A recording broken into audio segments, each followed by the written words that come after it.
Welcome to the second video in the AngularJS Sandbox bypass series. In the previous video, I have provided a quick overview of AngularJS. Now we'll dive right into AngularJS internals by debugging why alert in an AngularJS expression doesn't work. The research I'm showing off here was not done by me. I built upon the research done by other people, most notably Mario and Gareth. I have not found an AngularJS Sandbox bypass myself, but I understand them now, so I want to pass on this knowledge. Now let's execute the expression with the alert by submitting this form. The site loads, executes AngularJS, the expression gets evaluated, and we hit our first breakpoint. The first breakpoint is hit in a function called getterFN, that means getter function. You can see that in the call stack to the right. I've also added some comments here. GetterFN is a function that creates a string with some JavaScript code. The variable with that code is called code.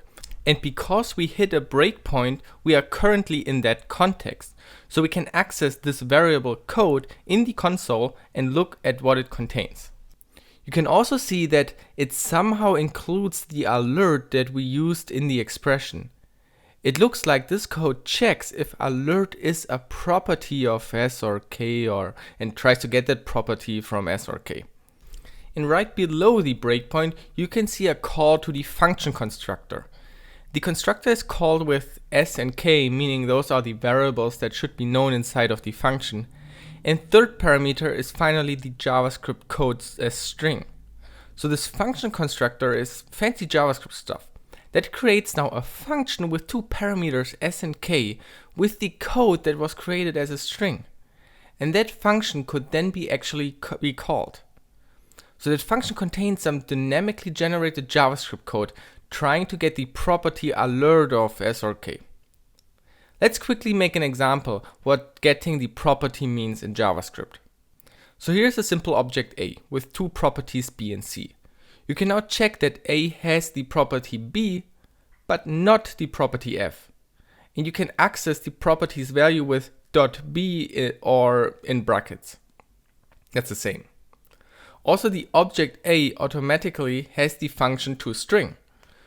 So functions are also just properties on an object. Instead of getting a value like 1, you get a function back. Call it by adding the parentheses for the function call. Okay, so this getterFN function in Angular creates a new function which tries to get the property alert from an object passed as parameters S or K if executed. Let's see what happens when we continue in the code. The next breakpoint is hit and we are now in a function with the name _function_call. This function prepares arguments for a function to call. Our expression attempts to call a function alert, so that makes sense. Our first argument of our alert is the number 1. So this function parses the parentheses with the arguments and creates an array args with all the parameters. And args is now an array with only one element, the number 1. Below our breakpoint, you can see a call to a function called fn with the scope as the first parameter. That's the Angular app scope we have talked about earlier. If that would return nothing, no op will be used instead. So what is fn? Fn is a short function calling another function, getter. When we click on getter, we can see what getter is. Getter is set here as the result of getterFN. And we know what getterFN does. GetterFN creates a function that tries to get the property alert of an object. So getter is now that function. And getter is basically fn. And fn is called with the scope. So all this fn calls tries to do is to get the property alert from the scope. If that was successful, fnptr function pointer would contain a reference to the alert function from the scope. But the alert function doesn't exist in the scope object. Thus fnptr will become no-op.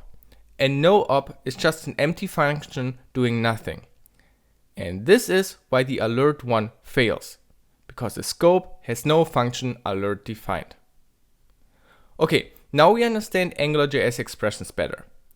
AngularJS evaluates those expressions, it parses them, and does some fancy JavaScript foo. So when you write an identifier like username, or in this case alert, into an expression, AngularJS tries in a fancy way to get the property alert from the scope object and then call this as a function. So we know now basically whatever we type in an expression, it has to exist in the scope. This is basically a JavaScript sandbox. AngularJS expressions are kinda JavaScript syntax, but are parsed and evaluated by Angular, and you are only allowed to access variables on functions from the scope object. You are not allowed to access global functions like alert or the cookies. Now we want to break out of the scope object and try to access those dangerous global functions. So here it comes. How can we break out of the scope? The scope object is like any other JavaScript object. It automatically has the property constructor. The constructor of the scope object gives us the object constructor. And the constructor of the object constructor gives us the function constructor. That's like the highest constructor in JavaScript. The constructor of a function constructor is again the function constructor. And we have just learned what the function constructor can do from getterFn. We can create an arbitrary JavaScript function. So for example, we can create a function containing the code alert1. The constructor created now a new JavaScript function. And then we can call this function by adding parentheses and get an alert. So because we can get the function constructor from the scope by using constructor 2 times, we should be able to create a function with alert and execute that. At least it seems to work in the console. Does it also work in an AngularJS expression?